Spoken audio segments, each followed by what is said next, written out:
Welcome to a new edition of the Neon Jazz Interview Series with jazz composer, bass clarinetist, and bandleader Griffin Woodard. He opened up about his new album with the Griffin Woodard Group, released in 2022, called Completion. Griffin believes in the transformative power of music. He has dedicated years of study to acquiring an in-depth understanding of the rich historical lineage of jazz clarinetists. In 2022, he was awarded the ASCAP Foundation Herb Alpert Young Jazz Composer Award for his piece, Kyrie. He is the band leader of this group that serves as a close-knit band of musicians dedicated to deeply connecting with audiences through individual and collaborative artistic expression. He's got great insights, great stories. Enjoy the interview. Griffin, hey, thanks, man, for taking a minute out today. I look forward to talking about the album and your life and music. Thank you so much for having me. I'm really honored. Yeah, absolutely. So before we get into your life and we get into the new album, I want to know first and foremost, we just went through this COVID period, which was really hard on all musicians. And I'm curious how you survived that time period and how it's changed the way that you approach things now that we're kind of coming out of it and getting back into live music. Thank you very much. That's a great question. So COVID happened as I was just graduating from Oberlin Conservatory, where I met most of all the band members that are featured on the album. Most of us come from the Oberlin Jazz Department, educated by such greats like Gary Bartz, Billy Hart, Jay Ashby, Dan Wall. These were all our teachers. So COVID hit, and we were basically ejected from the campus, sent home, and we had to graduate from our houses, and all the senior recitals were canceled, all the album plans were canceled. Everything was done with. And then I went to grad school at New England Conservatory during the height of the pandemic.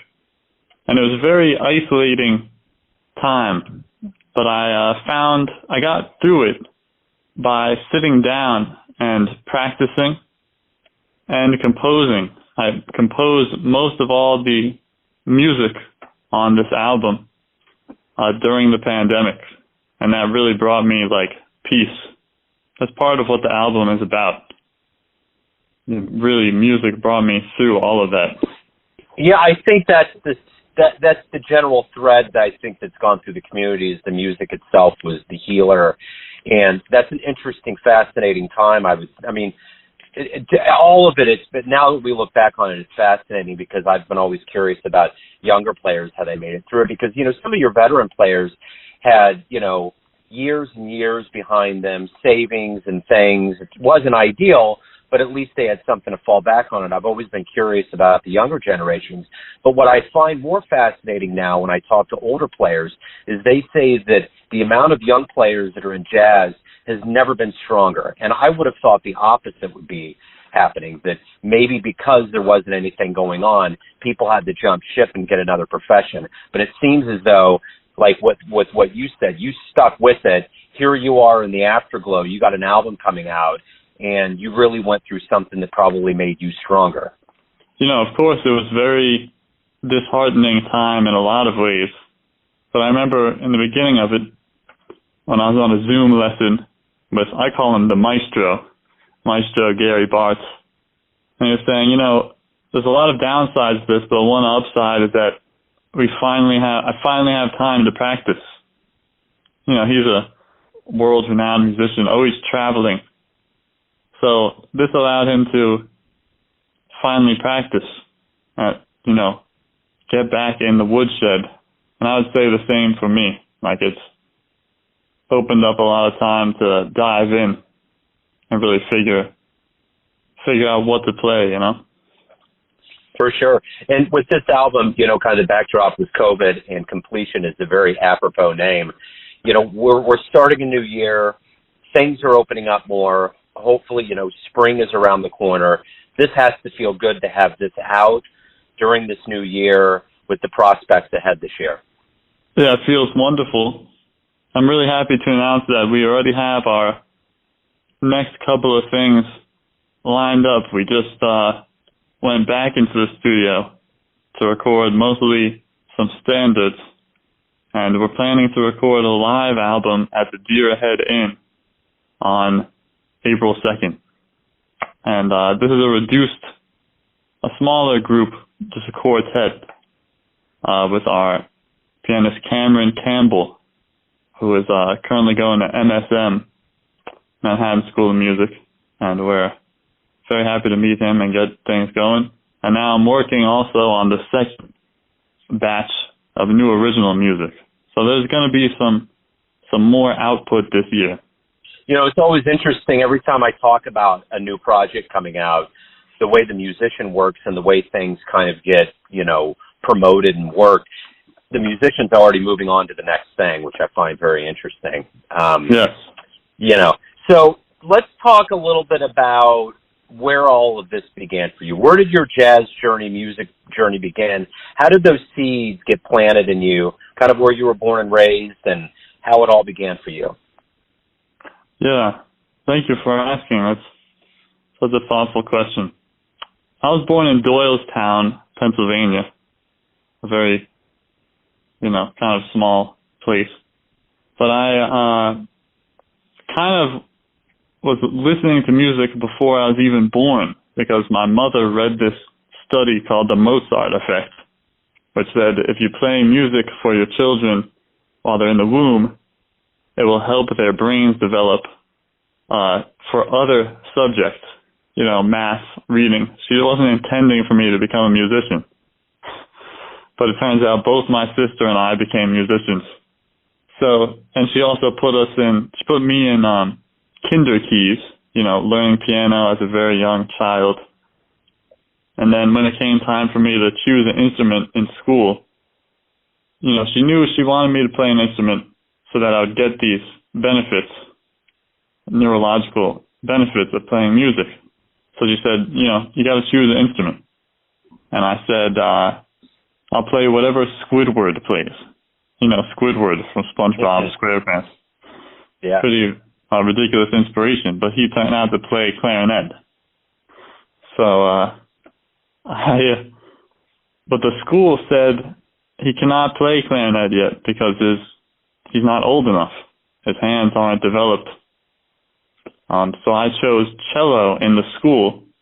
Then my mom found me a private clarinet teacher, Lonnie Pereira, outside of school. So I was doing both at the same time, cello and clarinet. And then, I played both eventually in the school band and orchestra as a youngin'. But then really where I fell in love with music was a wonderful, magical place called the Lehigh Valley Charter High School for the Arts. That's where I went for high school. And I was playing guitar by that time. I was very interested in rock, Nirvana, Kurt Cobain, all of this. I loved Alice in Chains. But to get into the school, I needed to prepare a jazz piece. I never even heard jazz music before. Can you still hear me? Absolutely, yes. Yeah. So I never even heard jazz music before, but I prepared West Coast Blues by the great Wes Montgomery. I had a great guitar teacher at the time, Mr. Demarest at Sauk Valley Music School, and he helped me prepare this. And then when I got into the school, some of the teachers were professional jazz musicians such as Greg Eicher, Michael Lorenz, Frank DeBusolo. So Greg Eicher had worked with Dizzy Gillespie and was very, well-traveled bassist. And within the first week, I was hearing John Coltrane, and that changed my life. I was like, I need to go back to a wind instrument to get that singing quality. So that's why I restarted the clarinet. I relearned it and later switched to bass clarinet. But that school is really what introduced me to the great legacy of this music.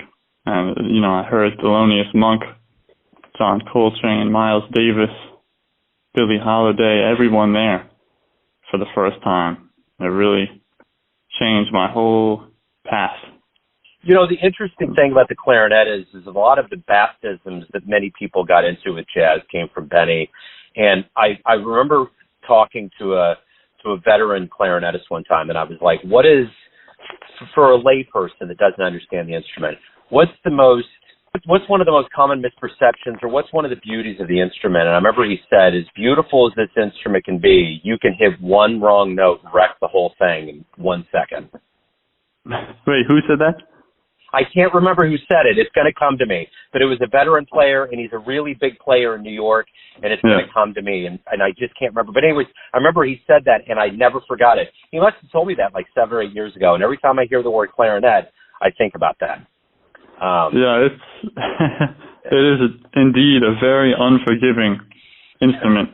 Maybe only beat by the double reeds, bassoon and oboe. I think they are more difficult, but the clarinet, it's very difficult because it has a cylindrical bore instead of a conical bore. So saxophone has a outward cone shape. So whatever you put into it, it gives you more, like it amplifies you. But the clarinet, I feel, if you don't have everything perfectly right, it takes away from you. The cylindrical bore is unforgiving. And Absolutely. So the good thing is that it prepares you very well. And as you said, many of the greatest saxophonists started out on clarinet. And I'm curious with you, you know, one of the best early impressions we can get is seeing a live show. What was the first live jazz show you saw that really blew you away? My mother's a New Yorker, so we went there a lot when I started getting deeper into the music, and she came with me and now has become a great fan also and has wonderful ears for the music. But we went to the Mingus Big Band at the Jazz Standard many times. But then what really shook and that was amazing, getting acquainted with Mingus's music. But what really shook my world was going to see Willem Dellisfort at Smalls. I went to Smalls for the first time, and it was Willem Dellisfort with Chanel John on vocals, and Philip Dizak on trumpet, Godwin Louis on alto saxophone, and Jonathan Michel on bass. And I can't remember who was playing drums, but that was like a transformative night. We were all yelling and like shouting. He really lit up the room with he has great music. Willem Dellisfort. Real quick, the person I was thinking about was the great Ken Peplowski. Oh yes. So I'm curious, you know, you're in the music scene, you're recording, you're playing, you're doing all these things. What is it that you like the best about being a professional musician? What motivates you every day to get up to do what you do? Well, I would say probably when I'm playing on stage, I really get into it.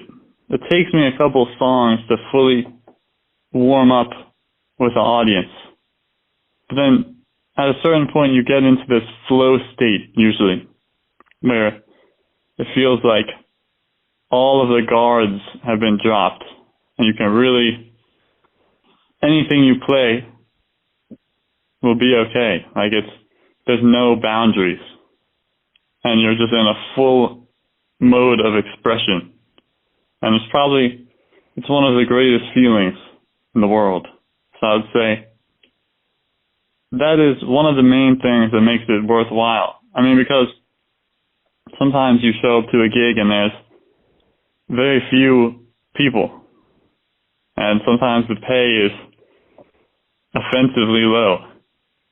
But this experience is better than any other profession, so it's worth it. What would be a dream show for you to see if you could get into a time machine and go back in time and see anybody? Who would you love to see live?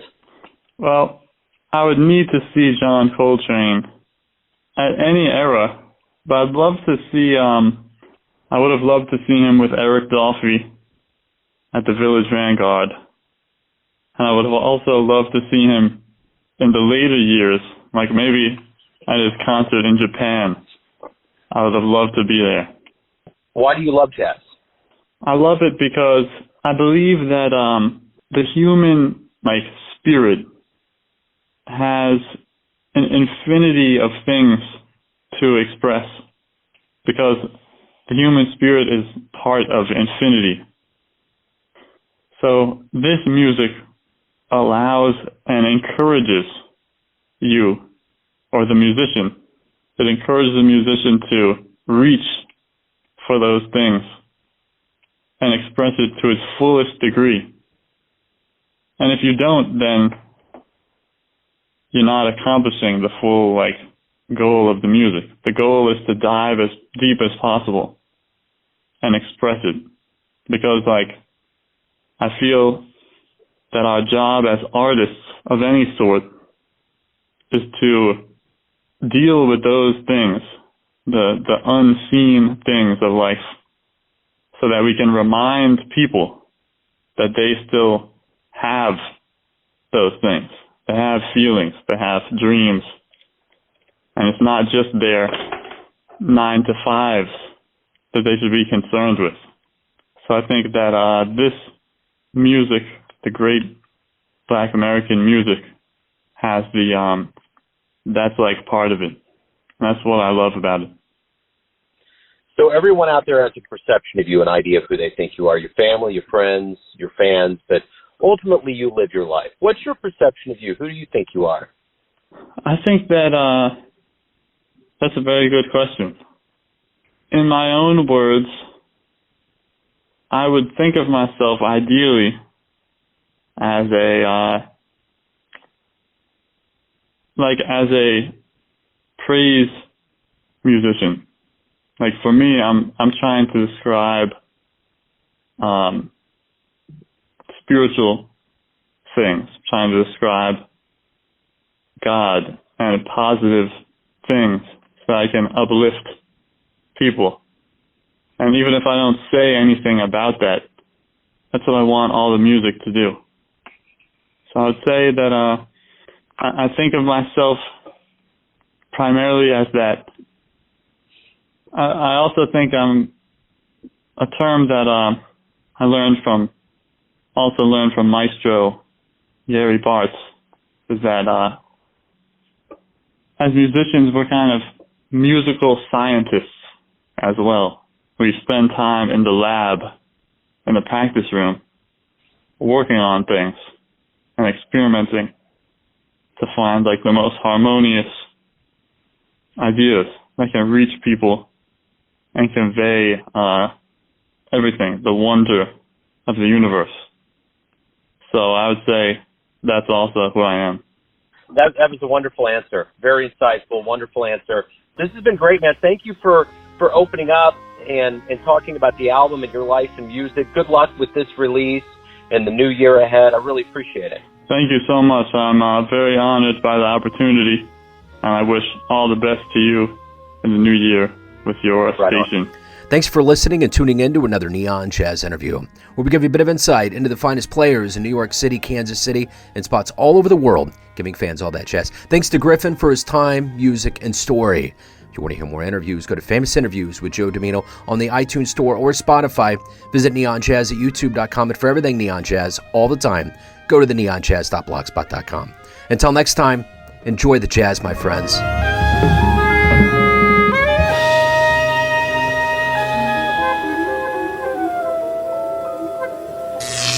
Neon Jazz.